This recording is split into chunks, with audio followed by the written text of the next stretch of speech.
Welcome to the League-Kempner house. We are a nonprofit dedicated to restoring and preserving this incredible mansion. If you've been watching our videos, you've probably seen almost all the inside of the house, but I haven't shown you very much of the exterior. If you're new to our channel, check out the Season 1 playlist and get caught up on all the work that's been going on to this point. But for now, let's go check outside. The house is imposing when you drive or walk by just because of its size. But I think the porch is what adds interest to the front and really draws you in. I've talked to you before about J.C. League showing off his wealth with the scale of this house and the very large yard. The front porch was no exception. It was probably an important consideration in the design because when visitors were coming to the house, this was their first impression, and first impressions matter. The porch goes across the entire front of the house and it wraps around the east side. It's constructed of simple white columns and a low railing with wood balusters, but it's the scale that really makes it impressive.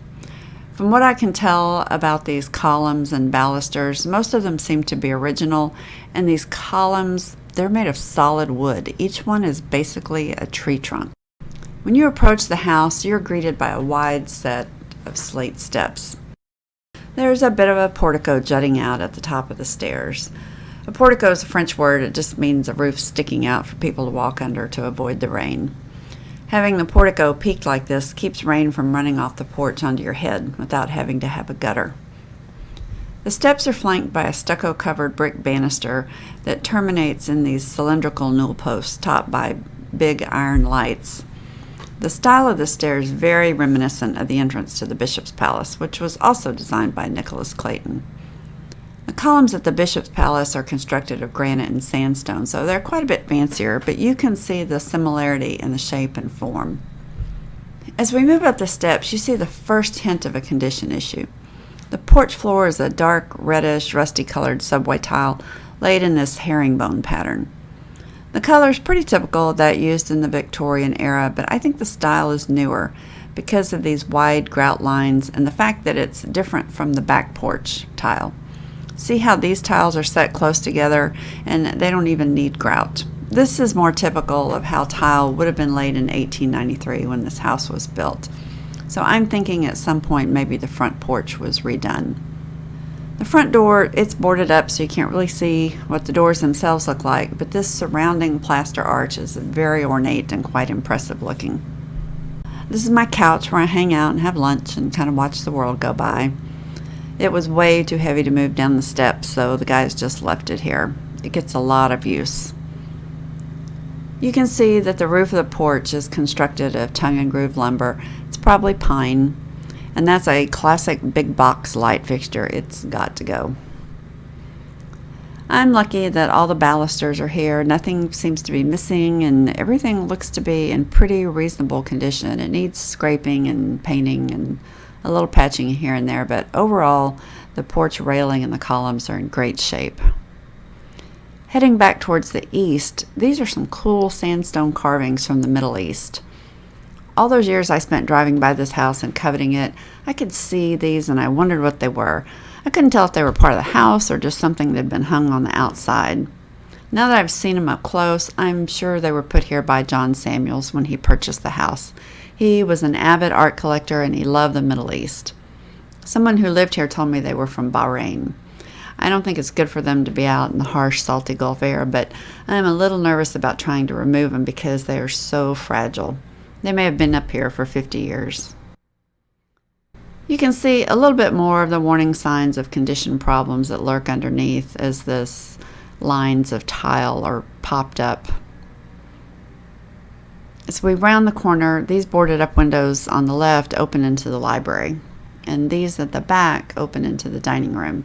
I can't wait to get the plywood off and let the light into the house, but because we're concerned about vandalism, the boards are probably going to stay up for a long time.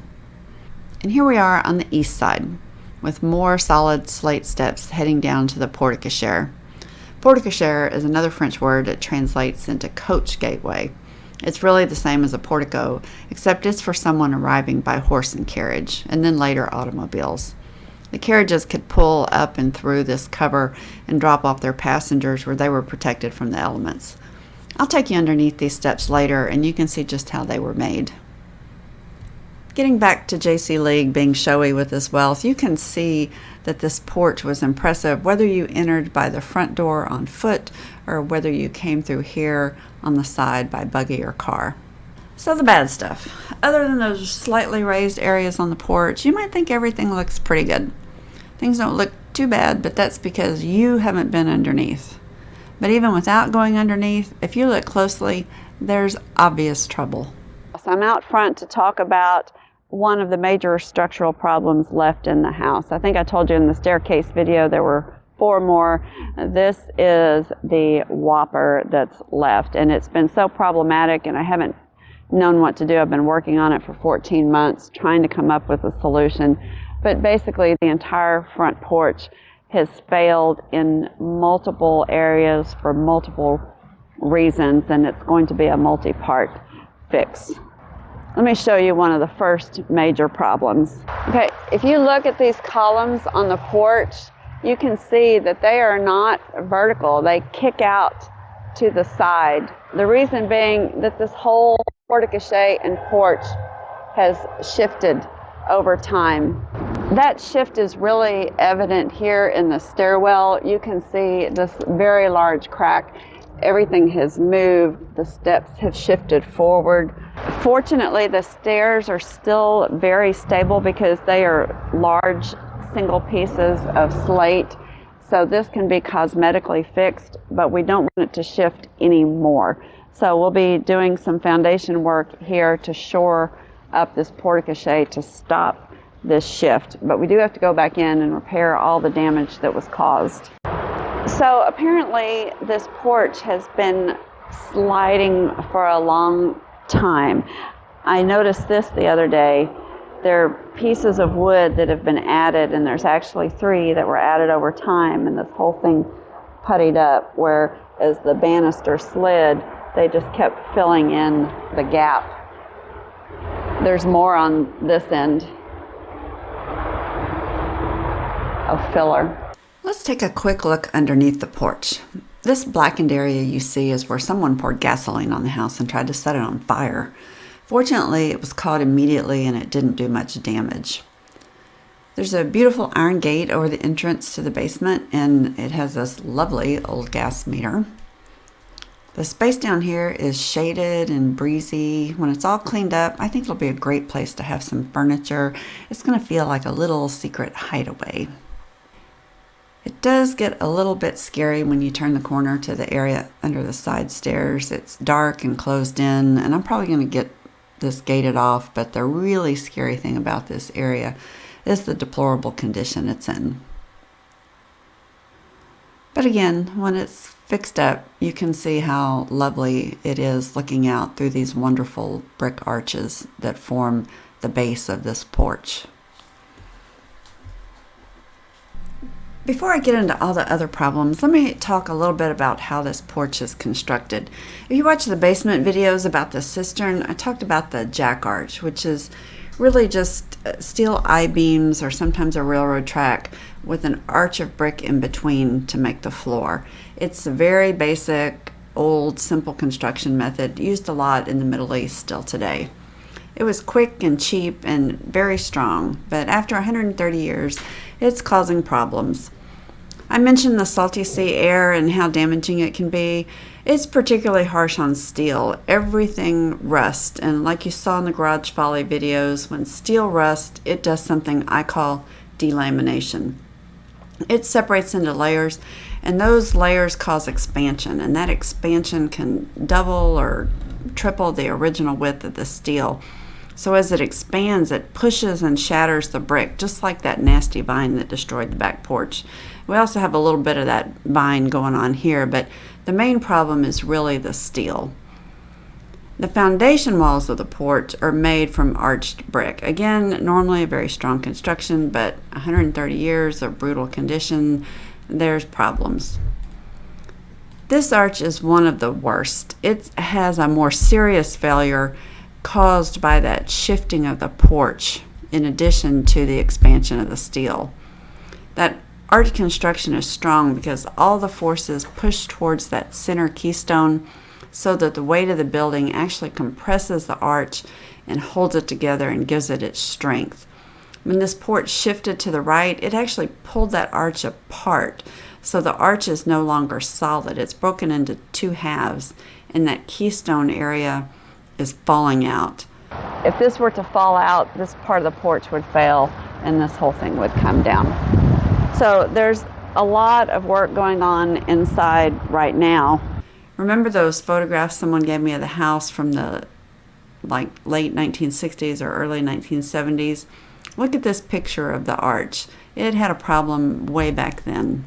I'm under the front porch, right under the main doors going into the house, and you can really see the decay in here. This stuff falling down is not so much of a problem. That's more cosmetic. What's the problem is what's causing it, and that's the rust in these. I need my safety glasses. Oops. Oops. Don't show that to my children. Anyway, that's a problem because these steel railroad tracks that were used have deteriorated and delaminated, and this whole thing is at risk of coming down. Also, where the steel has expanded in the wall, it's caused severe cracking that's causing arch failure, and that's what's holding them up in the first place. So it's very problematic to fix. I've had 5 engineers come look at it. They've all ghosted me. Nobody's come back with a proposal. So I'm a little frustrated, but I've been doing my own research. I've come up with what I think is a solution that will preserve the porch on top. So now I'm trying to find an engineer who will work with me to get that certified so we can move forward. But this is such a complex problem. Replacing a lintel is just work. It's straightforward. It's not complex engineering work. Everything we've done so far has been simple. This is a hot mess down here. The other area that's very concerning is here under the porte-cochere. These are the steps. They're actually solid pieces of slate, the steps. You can see the drill marks where it was drilled to score and then break the step free from the mountainside. It's hard to get something like that anymore and replace it. But you can see this arch is significantly cracked. And this arch holds up the whole east side of the porch. So that's a real problem. The other thing is that these railroad tracks don't actually tie the building solidly to the stairs. It allows the stairs to pull away. So what's happened over time is the stairs have settled and pulled the porch with it. So everything is kind of leaning to the east.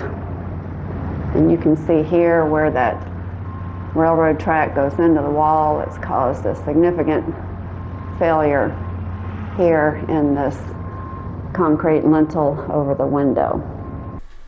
To make matters worse, at some point somebody tried to make repairs to this area, and it looks like they covered the underside of these I-beams with plastic and then plastered over it, thinking they were keeping moisture away from the steel by encasing it. But unfortunately, they did the opposite. The water comes in from the top when it rains, and that plastic and plaster just held that moisture up against the steel and caused even more significant rusting and deterioration. Another area that was in really bad shape is the supporting structure under that slate set of stairs going to the porte-cochere. Although the stairs are solid, they're very wide and they still need some kind of support in the middle.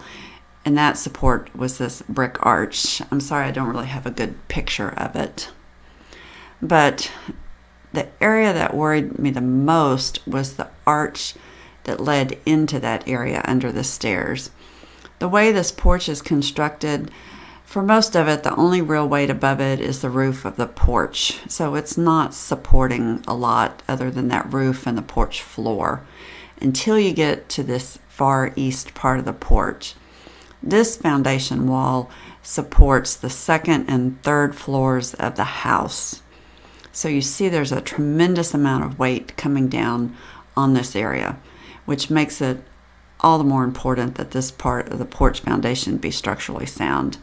You could see significant cracking in the plaster and the brick from this side, and it looks bad, but when you go under the stairs and look back where the arch hasn't been plastered, you can see just how bad it is. Oh wow, okay. Oh wow, look, you can see all the way through to the other side.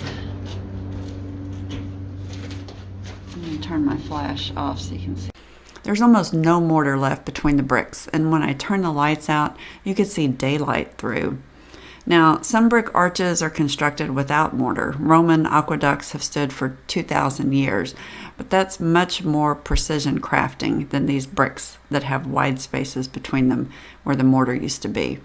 Once that mortar was gone, those bricks are loose and they're no longer touching each other, so they're not in compression anymore. If you remember in the first Garage Folly video, I discussed that force can't travel through air. You need something solid touching something solid to transmit that force from the weight above. This freaked me out quite a bit. The rest of this area just needs to be repointed and cleaned up. It's very wet. There's a lot of water dripping because the rain, even though there's a portico there, it blows in and this area stays saturated. So that's part of the problem. As usual, Ricardo and Juan, he's the other mason, and I spent a few hours talking about the best way to approach all these problems.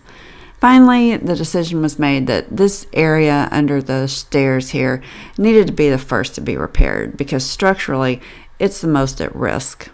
So the guys started moving the supports down to shore everything up and make it safe to work, and demolition got underway. That's where we'll pick up next time, so be sure to subscribe and turn on notifications if you want to know when the next video comes up. There are a few teaser pictures up on our Instagram, so check that out too. And as always, thanks for watching. Your views, as well as any donations through our website, League-Kempnerhouse.org, help fund the restoration efforts. We hope to see you back next time here at the League-Kempner House as the restoration of this incredible Victorian landmark in Galveston, Texas continues.